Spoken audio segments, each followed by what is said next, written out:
Reports of fresh border violation. Chinese troops have made a fresh incursion into Indian territory in Ladakh region. Now this is the third intrusion by the PLA in less than 15 days. Even as India downplays the repeated violations of the line of actual control, experts say that the Chinese could be testing India's resolve to defend its territory. Yet another incursion bid and yet another expose into the Chinese duplicity.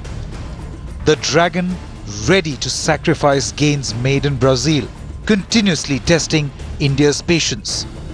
The latest incursions on Friday saw Chinese troops in Indian territory in Ladakh, even destroying camps set up by Indian shepherds in Demchok.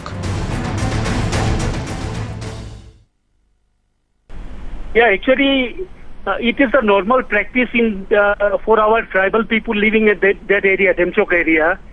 They shift to a place called Ngelung or Gongir in Demchok area every year, along with their cattle.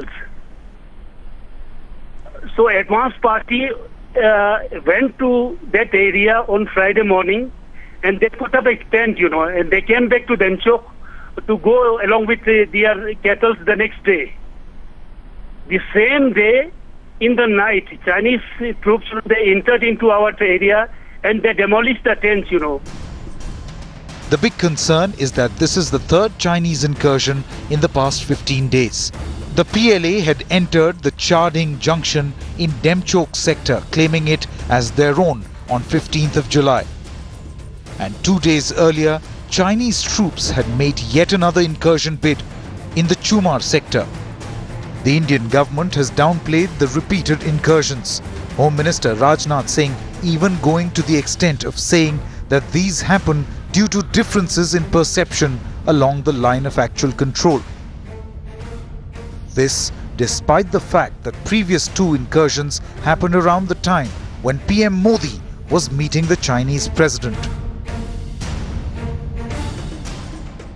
Chinese have always been doing this, and their incursions don't cause us too much problem other than being highlighted in the media, because most of the areas where these incursions occur are not very heavily populated. Some of our nomadic population gets affected, but otherwise not. Experts, however, say that repeated, short-duration incursions could be Chinese strategy to test the Indian resolve. During Modi's meet with Chinese president, it was agreed that there would be speedy negotiations to resolve the boundary dispute. But on the ground, the Chinese army seems to have scant regard for such niceties. Bureau Report, Headlines Today.